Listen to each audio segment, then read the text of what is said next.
እንደ አውሮፓውያን አቆጣጠር የካቲት 15 ቀን 2016 ከጠዋቱ 4:40 ላይ የዩኤስ ፖስታ ሰራተኛ በጠዋት የተለመደ የፖስታ ማመላለስ ተግባሩን ለመከወን በዋይላንድ ኒውዮርክ በሚገኝ የእርሻ ቤት አካባቢ ተገኝቶ ነበር።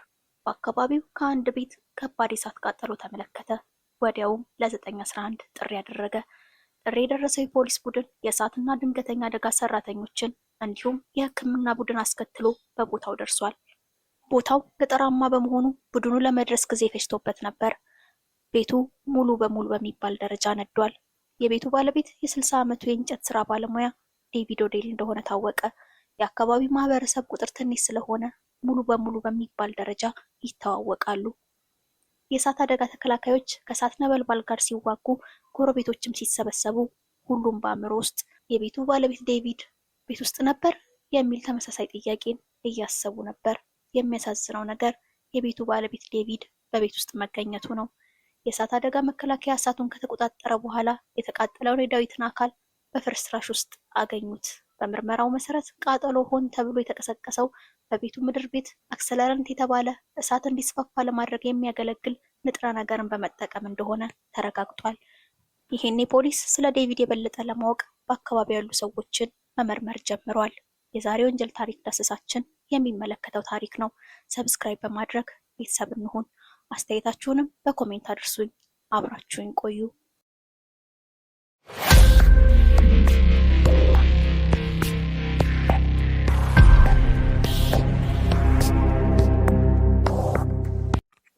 የ60 ዓመቱ የእንጨት ስራ ባለሙያ ዴቪድ ኦዴል የአእምሮ እድገት ውስንነት ያለበት ሰው ነው። ራሱን በእንጨት ሙያ ያስተዳድራል። እናም በዛች ትንሽ የገጠር መንደር ውስጥ በታታሪነቱና በሰላምተኛነቱ ከልጅ እስከ አዋቂ የማያውቀው የለም። የእሳቱ ተፈጥሯዊ ያለመሆን ለዳዊት ቅርብ የሆኑ ሰዎች እንዲጠረጠሩ ለመርማሪዎች መንገድ ከፍቷል። እዚያው በአቅራቢያው የሚገኙት ጆሴፍ እና አይሪን የተባሉ ጥንዶች በቅርቡ የገዟቸው የኢንሹራንስ ፖሊሲዎችና የሰነድ ዝውውሮች በፍጥነት ወደ ትኩረት እንዲገቡ አደረጋቸው። ሁለቱም ስለ ጉዳዩ ሲጠየቁ የሰጡት ወጥነት የጎደላቸው ንግግሮቻቸውና በአካባቢው የተገኘው የደህንነት ካሜራ የክትትል ምስሎች በወንጀሉ ውስጥ እንደተሳተፉ ግልጽ ማሳያዎች ነበሩ። ጆሴፍ የዴቪድ የልጅነት ጓደኛ ነው። የንግድ ስራውን የማስፋፋት ህልም ያለው ታላቅ ሰው ነበር። ባለቤቱ አይሪን ከፊሊፒንስ የመጣችው ከጆሴፍ ጋር በኢንተርኔት መስመር ላይ ከተዋወቁ በኋላ ነው። ጆን እና አይሪን ግቢውን የማስፋፋት ስራ የጀመሩት ተጎታች ትራክ ለመግዛት እንደሆነ ታውቋል። በቤቱ ላይ ማሻሻያ ለማድረግም ፈልገው ነበር። ጆሴፍ ተጎታች መኪና ለመግዛትና የኑሮውን ሁኔታ ለማሻሻል ያለው ፍላጎት ብዙ ገንዘብ አስፈልጎት ነው።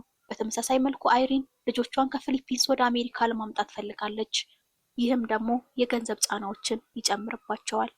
እንደ አውሮፓውያን አቆጣጠር በ2015 ማገባደጃ ላይ አይሪን ሜየርስ ዴቪድ ኦዴልን የእርሻ ቤቱን ባለቤትነት በ$8,000 እንዲያስተላልፍ አሳምነዋለች። ዴቪድ የንብረት ማስተላለፊያውን ውል በመፈረም አይሪንን የንብረቱ ባለቤት እንድትሆን አድርጓታል።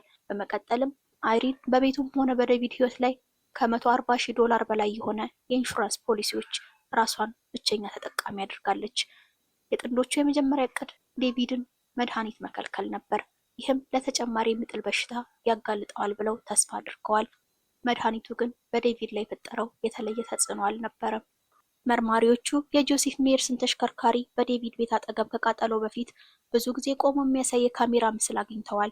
ወሳኙ መረጃ ደግሞ የቀረጻ ምስሉ ጆ እሳቱ ከመነሳቱ ጥቂት ቀደም ብሎ ችቦ ይዞ ወደ ቤቱ ሲሄድ ማሳየቱ ነበር። ከአፍታ ቆይታዎች በኋላ የዴቪድ ቤት በእሳት ተቀጣጥሏል። በወቅቱ ፎቅ ላይ የነበረው ዴቪድ ወጥመድ ውስጥ ወድቆ በአሳዛኝ ሁኔታ በቃጠሎ ህይወቱ ጠፍቷል። የእሳት አደጋ ተከላካዮች በኃይለኛው ሙቀት ምክንያት በከፍተኛ ሁኔታ የቃጠለውን አስክሬን በመጨረሻም አግኝተውታል።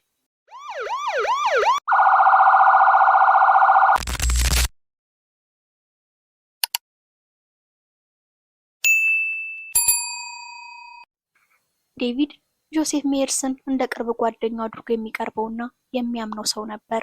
ነገር ግን ሰዎች በታመኑበት ልክ ባስቀመጧቸው ቦታ የማይገኙ መሆናቸው እጅጉን ይጎዳል።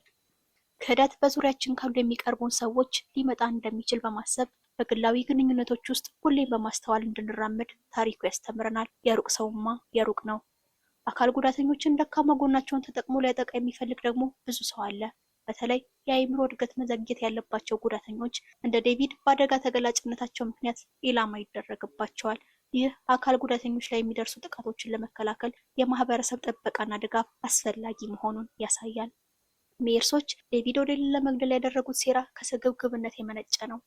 ከግዙፍ የኢንሹራንስ ፖሊሲዎች ጥቅም ለማግኘት ሲባል የተፈጸመ። ይህ ግለሰቦች ለገንዘብ ጥቅም ሲሉ የሚሄዱበትን ከፍተኛ ርቀት አጉልቶ ያሳያል። ይህም ከአንድ ወንዝ የፈሰሱት ባልና ሚስት ወንጀል ፈጽሞ በሚመጣ ገንዘብ ውጥናቸውን አሳክተውና አትርፈው ለመኖር ያቀዱ ቢሆንም የፈሰሰው ደም ውሎ ሳያድር አጋልጧቸዋል። እንደ አውሮፓውያን አቆጣጠር በየካቲት 2016 በዴቪድ ኦ'ዴል ሞት ምክንያት ጆሴፍ እና አይሪን ሜየርስ የተከሰሱባቸው ድርጊቶች ክብደት የሚያንጸባርቁ ተከታታይ ከባድ ክሶች ቀረበባቸው። ጆሴፍ ሜየርስ የቀረበበት የመጀመሪያው ክስ በአንደኛ ደረጃ ግድያ፣ እሳትን ለግድያ መሳሪያነት በመጠቀም ሆን ተብሎና ታቅዶ ለዴቪድ ኦ'ዴል ሞት ምክንያት ሆኗል የሚል ነው። ሁለተኛው ክስ ደግሞ የኢንሹራንስ ማጭበርበር ሙከራ ሲሆን ይህ ክስ ጆሴፍ በህገወጥ መንገድ የኢንሹራንስ ጥቅማ ጥቅሞችን ለመጠየቅ ያደረገውን ሙከራ ያመለክታል። በተጨማሪም እነዚህ የወንጀል ድርጊቶችን ለማቀድና ለማስፈጸም ከባለቤቱ ከአይሪን ጋር በመተባበር ተከሷል። አይሪን ሜየር በሁለተኛ ደረጃ ግድያ የተከሰሰች ሲሆን መድኃኒቶችን በመከልከል ያደረገችው ዴቪድ ኦ'ዴልን የመግደል ሙከራ፣ ተጨማሪ ክስ እንዲሁም በኢንሹራንስ ማጭበርበር የማይገባትን ገንዘብ ለራሷ ጥቅም ለማዋል ያደረገችው ሙከራ እንዲሁም እነዚህ ወንጀሎች ሲፈጸሙ ከባለቤቷ ከጆሴፍ ጋር ተባባሪ በመሆን ተከሳለች። ጆሴፍ የጓጓለትን የንብረት ማስፋፋት ቀርቶ ያለውንም ንብረት እንዳይጠቀም አድርጎት እድሜ ልክ ጽኑ እስራት ተፈርዶበታል። አይሪን ልጆቿን ከፊሊፒንስ ለማምጣት እንደጓጓች በአይኗ እንኳን ላታያቸው 23 ዓመት እስራት ተቀጣለች። የዛሬውን አበቃሁ። ሰላም ቆዩኝ።